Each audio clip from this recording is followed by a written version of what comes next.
What's going on, guys? Back at again, another video. Hit the subscribe button, like, comment, and share, and all that good stuff. You know, big sir, not the little one.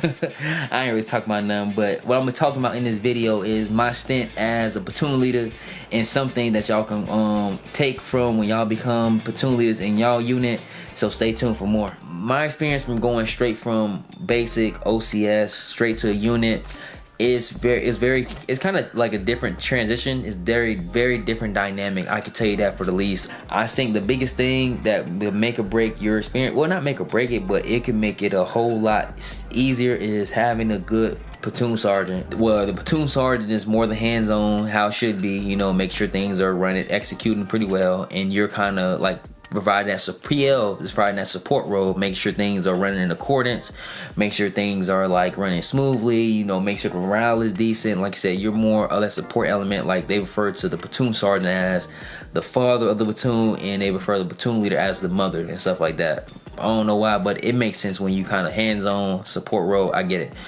So you don't want to overstep. So that's one thing I'll say as an advice. Don't overstep your realm. You know, sometimes you might have to be a worker bee, but I think the worst thing is like you're the platoon sergeant and the PL at the same time. You know, that's not your role. You know what I'm saying?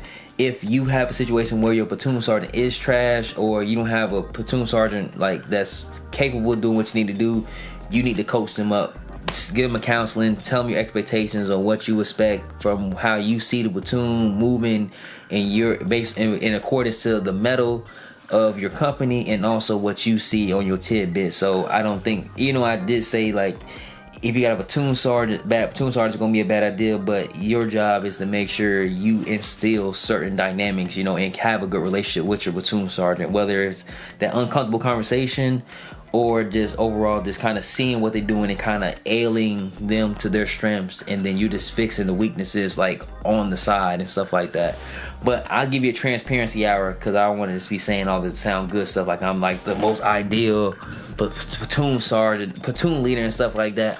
I would say honestly, like the first 6 months I got there, I mean, I guess it's my personality. Like, I'm friendly, but I ain't really friendly like that, where I'm saying hey to everybody and stuff like that, because it's kind of weird to me as like in a reservist, you know what I'm saying, where like I might see y'all like see them like twice a week or something, like twice in a once a month type deal. So it's kind of like real hot cold relationship, like hey, what's up everybody, and then I'll see y'all for a month. And then it's kind of like, so it kind of maybe have a disconnect at first. If I was active duty, it probably would take me like probably a couple weeks to kind of fill you out and stuff like that. Where active duty, I mean, for a reserve side, that 2 weeks is really like spread out to like damn near like a year. You know what I'm saying? Before I can kind of like get an idea who you is, you know, build some rapport, you know, conversation, stuff like that. Well, I know some people gonna be a little different, but that's kind of how I operate a little bit. So I'll say one thing that I have to work on, and guess you guys can work on, is being more approachable, because I think that works much better than just sitting down counseling everybody. It's good to have people comfortable enough to approach you, not like on like your homeboy. Remember that, not your homeboy, but like certain things that they see in the platoon that you can possibly work on or something like that. You get unsolicited, you know, feedback and stuff like that. So, you know, so that's good to kind of like when you writing some stuff down, like, okay, I was thinking about doing this plan, and then I heard someone did something similar that you didn't know that they kind of said is like, and they kind of hurt morale. So I'm like, maybe I can tweak it or do it a certain way. So this getting that unsolicited, you know, advice from like maybe your squad leaders or even the soldiers and stuff like that, they will do that. And how do you do that? I would show that you care.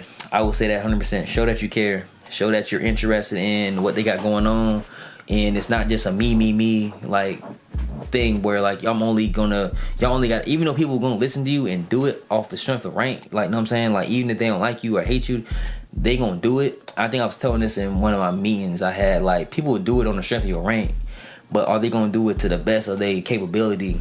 But I always say, like, just be encouraging. Just soldiers like that you generally care about their well-being and stuff like that. So I think the biggest thing is make sure that the soldiers know that you care and stuff like that. So that's something that I'm working on a little bit more, making sure that, like, looking out for them. I do see a lot of them don't really, like, for example, I do a lot of NCOERs and stuff, like, for a lot of the soldiers. And when I look at them, I don't really be seeing like no accolades or them really doing something. So my thing that I like to do is try to put some stuff under their belt so they feel like they getting something out of it. Like while they here, they're not just sitting here doing nothing. They bored out their mind. They want to not show up and stuff like that. So that's kind of like what I want to implement when I in my platoon that I'm doing, is kind of like giving them stuff to do. Not stuff to do, but like things that can make them a better soldier or a better civilian and make some money. You know what I'm saying? Like tell them about some websites, tell them about some benefits and stuff they may not know about, you know. So just being that resource for them to help them be beneficial for their medal, for the company, and also for themselves as well too. If they feel like you benefiting them as well, they'll work for you 10 times harder. You want to make sure that you're implementing certain leadership strategies with your platoon, because eventually you're going to be in charge as a commander and stuff like that. And you don't want to start when you have 200 soldiers to start trying to implement philosophies that you haven't tested on a smaller scale. So start small with your platoon, implement some things to see how people respond, and then as your role gets bigger and bigger, start getting good feedback, and you can adjust. So once you're in charge, when it actually counts, you're successful when you get there.